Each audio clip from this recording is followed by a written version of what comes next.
8번에 6번인가요? 네, 맞습니다. 8번에 6번. 자, 새로운 교회 운동, 이제 새로운 교회 운동의 거의 마지막에 왔는데요. 자, 그동안 제가 여러 차례 여러분들에게 말씀을 드렸던 새로운 운동이 뭐냐? 해봅시다. 강소교회론. 강소교회론. 강소교회 운동이라 해야 되겠죠? 강소교회 운동.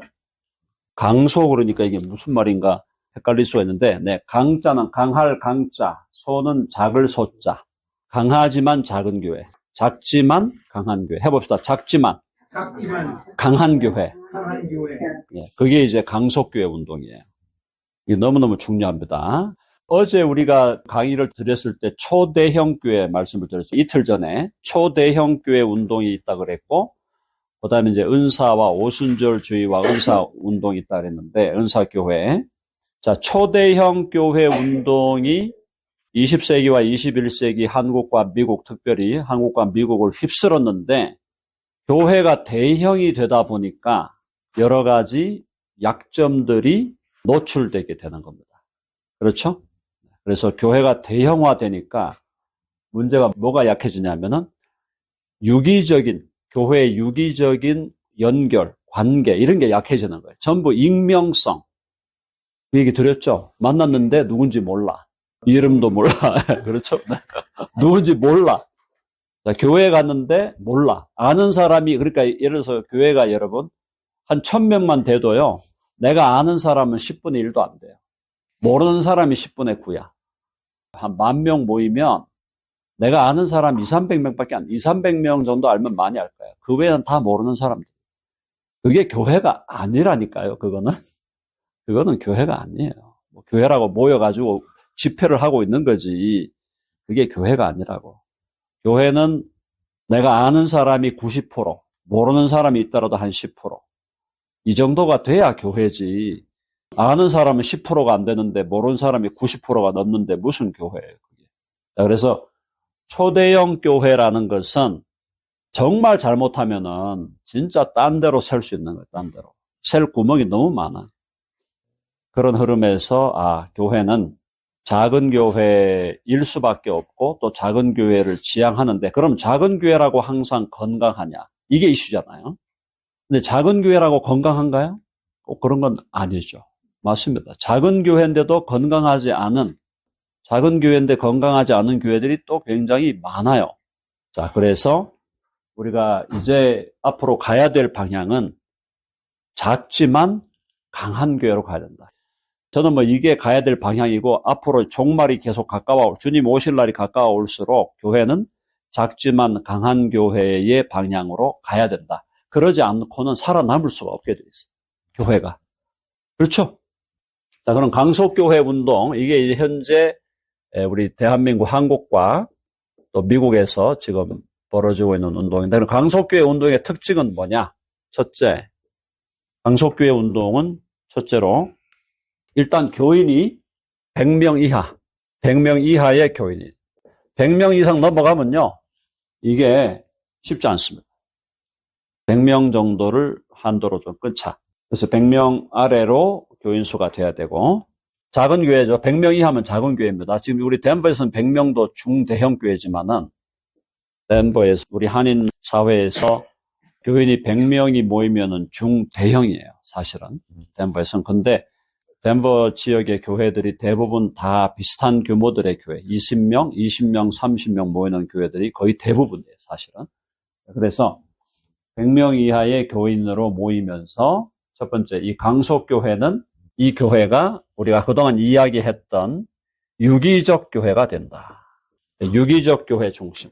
그러니까 유기적 교회는 뭐였습니까? 관계 중심이라고 그랬죠? 관계 중심, 끈끈한 나눔이 중심되고 또 서로가 친밀한 교제, 그렇죠? 그래서 서로에게 정말 생명이 흐르는 그런 교회가 돼야 된다. 그래서 유기적 교회 중심으로 가야 돼. 그래서 교회의 제도적인 측면이나 조직적인 측면을 완전 무시할 수 없지만, 교회의 제도적이고 조직적인 측면이 유기적인 측면을 따라오도록 만든다. 맞죠? 그래서 그러니까 relation driven, 그죠? relationship driven. 관계가 이끄는 교회, 관계가 이끌어가고 또 서로 간의 친교와 내적인 나눔과 서로를 친밀히 아는 교통과 소통과 이런 것들이 지배하고 이끌어가는 교회가 돼야 된다. 그것이 더 핵심이고 뒤에 조직적인 면이나 제도적인 면은 뒤따라가면 돼요. 뒤따라가면 돼요. 그게 이제 유기적 교회로 가야 된다. 그게 강속교회 운동. 그 다음 강속교회 운동의 세 번째 특징은 이미 나왔던 거지만요. 교회가 어디로 가야 될까요? 한번 해봅시다. 선교적 교회. 선교적인 교회의 방향으로 가야 돼요. 선교적 교회라는 것은 미셔널 처치라는 것은 우리가 이 땅에 보내어짐을 받았다. 우리가 이 땅에 보냄을 받았다. The sent church다. 그래서 모두가 선교사다. 핵심이 그거라 그랬죠? 한번 해봅시다. 나도 선교사다. 그래서 모든 사람이 선교사야. 선교사가 특정한 사람만 선교사가 아니고 모든 사람이. 그래서 내가 물론 제도적으로 내가 선교사로 파송은 안 됐지만 나를 파송하신 분이 예수님이에요. 해봅시다. 예수님이 나를 부르시고 파송하셨다. 그렇죠? 우리가 파송받은 거, 파송. 그래서 우리 모두가 선교사고 우리 공동체가 선교적인 공동체. 그래서 우리는 선교적인 공동체는 welcoming 하는 거죠. welcoming. 그죠? welcoming. 누가 오더라도 우리는 welcome, 기본적으로 welcome하고 또 환대하고 hospitable. 계속 와서 환대하고 환영하고.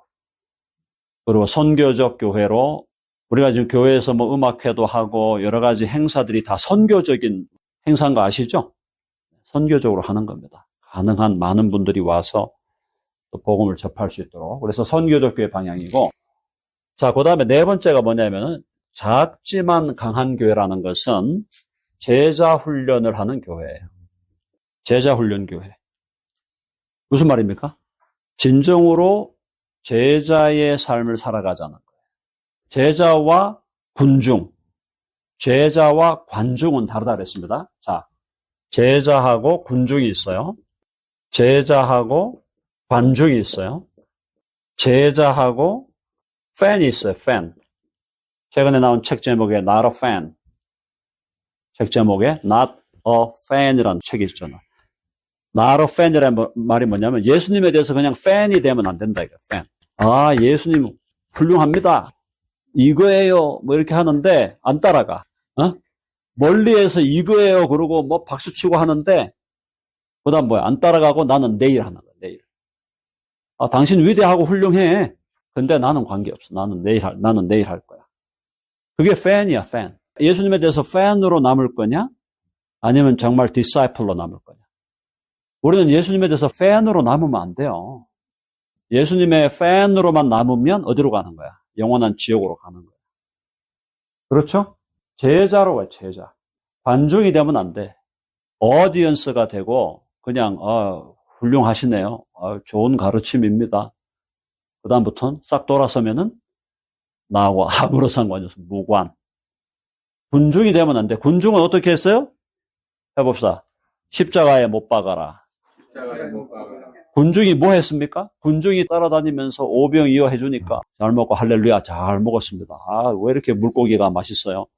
왜 이렇게 떡이 맛있어요? 와, 너무너무 맛있네. 와, 그렇게 따라다닌 거야. 그리고 예수님이 막 기적을 행하니까 와 박수치고 막 와 뭐 이랬는데 나중에 빌라도가 야 강도 바라바를 놔줄까 아니면 이 예수를 놔줄까? 바라바를 놔줘라. 그럼 이 예수 어떡할까? Crucify him. 그를 십자가에 못 박아라. 군중이 되면 안 되는 거예요. 군중이 되고 관중이 되고 팬이 되면 안 된다. 우리가 예수님의 제자가 돼요. 그죠? 근데 예수님의 제자라는 건 너무 영광스러운 거예요. 내가 누구의 제자다. 예를 들어서 어떤 우리 장로님한테 배운 사람이 내가 송효준 박사님의 내가 제자입니다. 그런 게 또 먹히잖아. 저도 지금 신학 공부할 저를 가르쳤던 우리 지도 교수님이 너무 유명한 분이거든요. 그러니까 제가 소개될 때 반드시 그분의 제자, 정성욱 이렇게 돼 있거든. 그러니까 내가 누구의 제자냐? 이 스승이 위대하면 제자는 그냥 올라가는 거야. 그냥 올라가는 거야. 그러니까 우리가 예수님이 누구의 제자입니까? 저는 예수님의 제자입니다.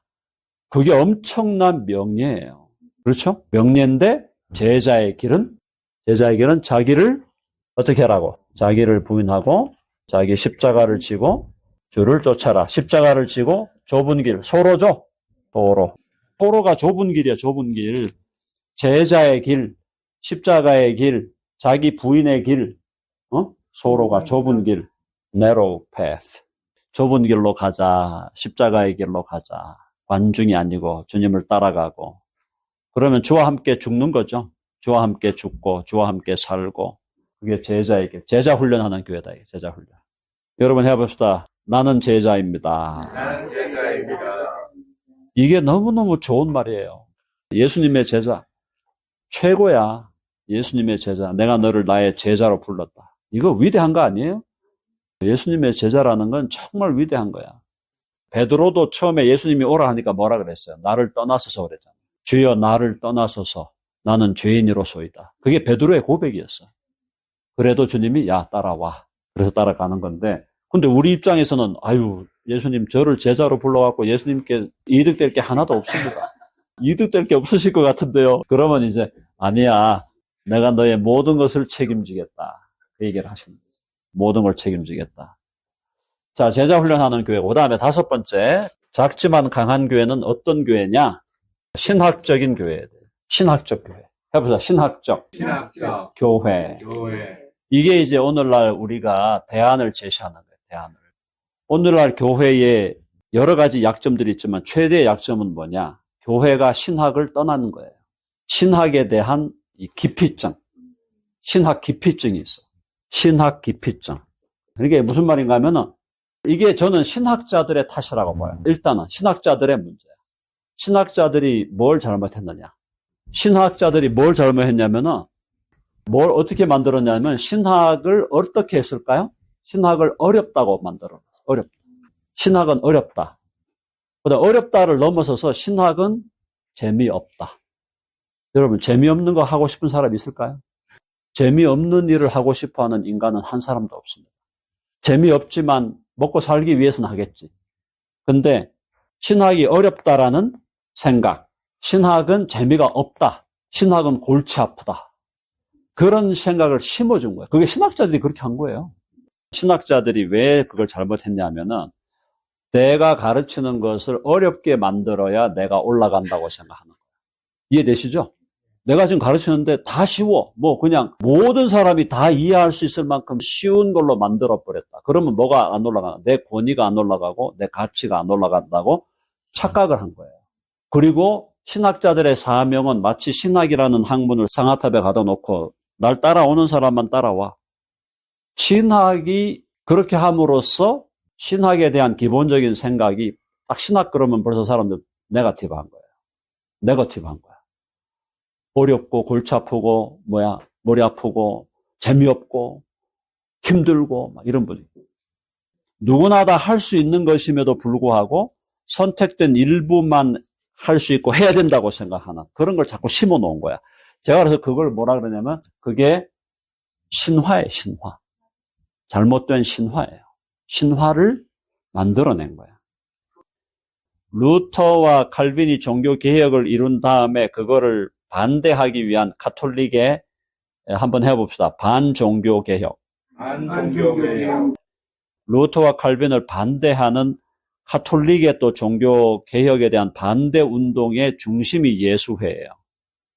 그러니까 예수회를 만든 이그나티우스 로열라라는 그 사람이 그걸 만들어낸 게 예수회를 만들어낸 것이 개신교의 확장을 막자는 거거든.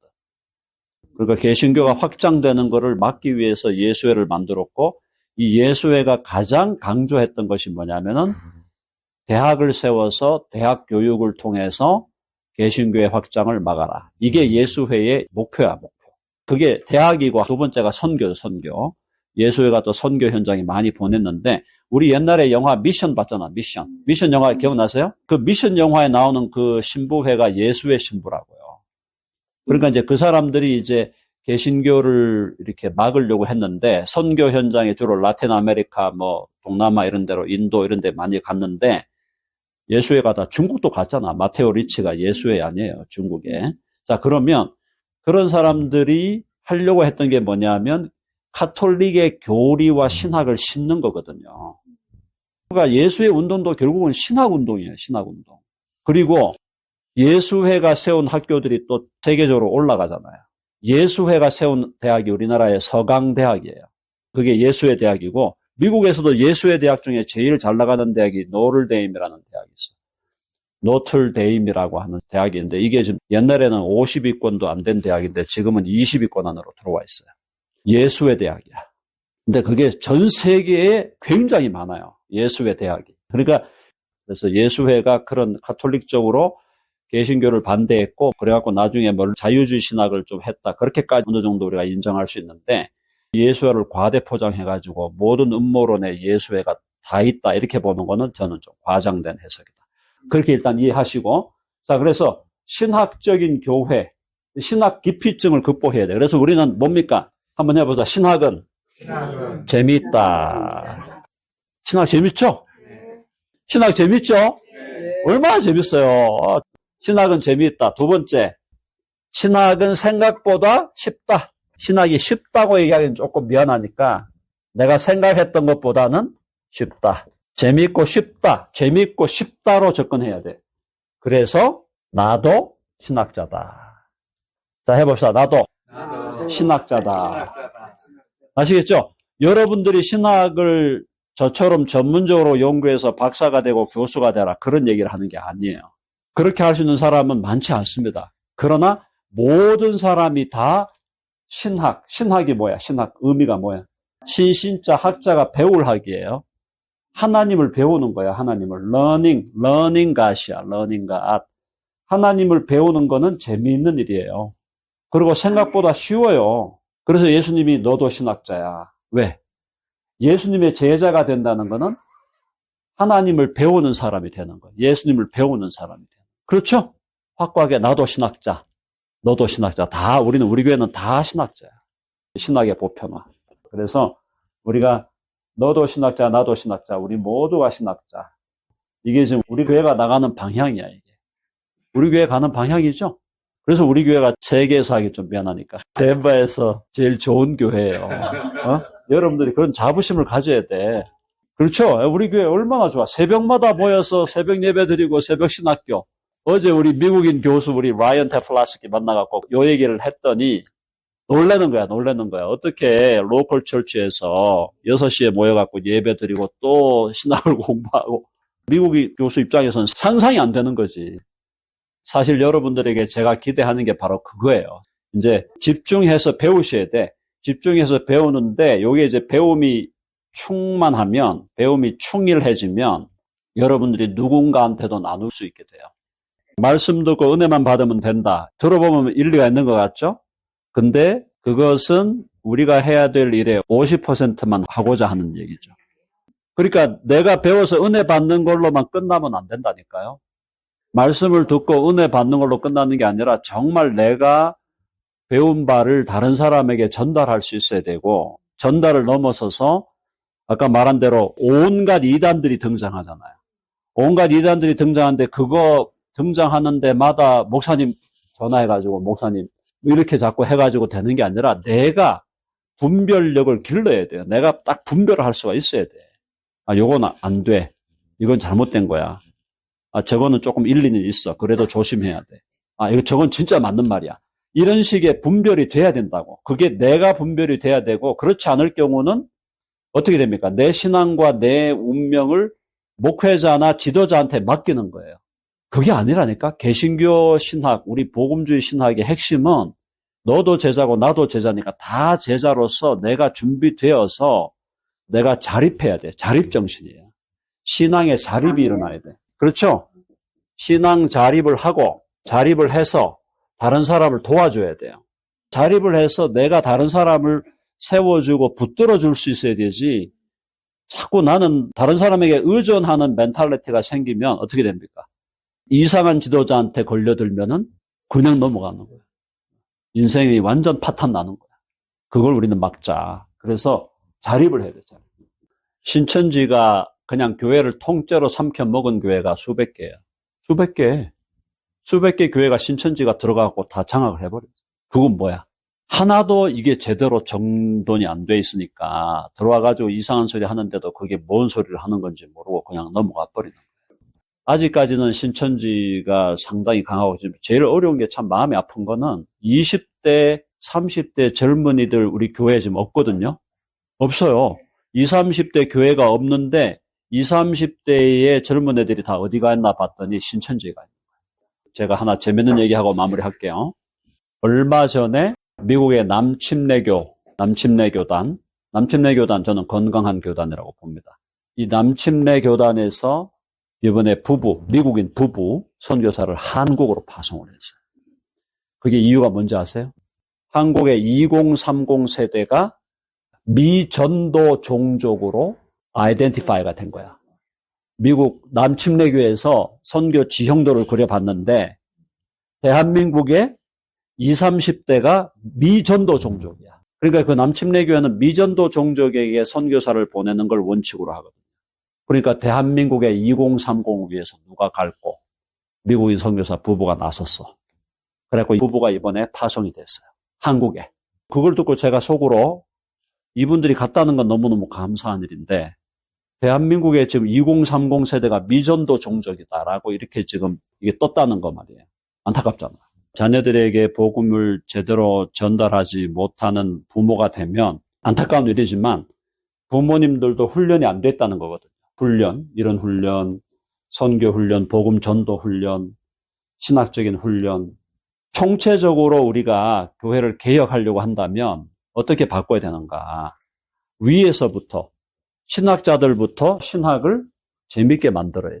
그렇다고 질을 약화시키라는 말이 아니고 재미있게 가르치고 쉽게 가르쳐서 모든 사람이 신학과 교리에 대해서 기본적인 이해도를 갖춰야 되고 그 다음에 제자 훈련을 받게 해야 되고 그 다음에 전도 훈련을 또 받게 해서 모든 사람이 자기 집에서부터 그걸 실천해 가야 돼. 가정에서부터 모아놓고 자녀들하고도 모아놓고 기도도 하고 전도는 이렇게 하는 거야.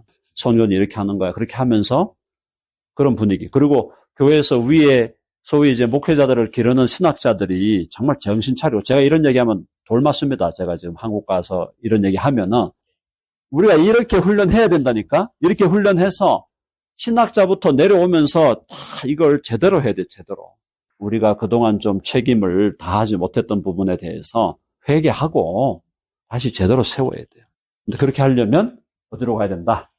강속교회로 가야 된다. 자꾸 교회를 물량화, 대량화, 그냥 수천만 불 들여갖고 예배당 짓고 이제는 시대가 갔다. 그렇게 하는 교회도 예외적으로 저는 있을 수 있다고 봐요. 그러나 이제 교회는 이제 점진적으로 강속교회 방향으로 가야 이제 우리가 살고 우리도 건강하게 그리고 마지막 종말의 날에 대환란의 날을 잘 버티면서 주님 오실 준비를 할 수 있다. 이런 얘기입니다. 예, 여기까지 우리 강의를 오늘 마치겠습니다.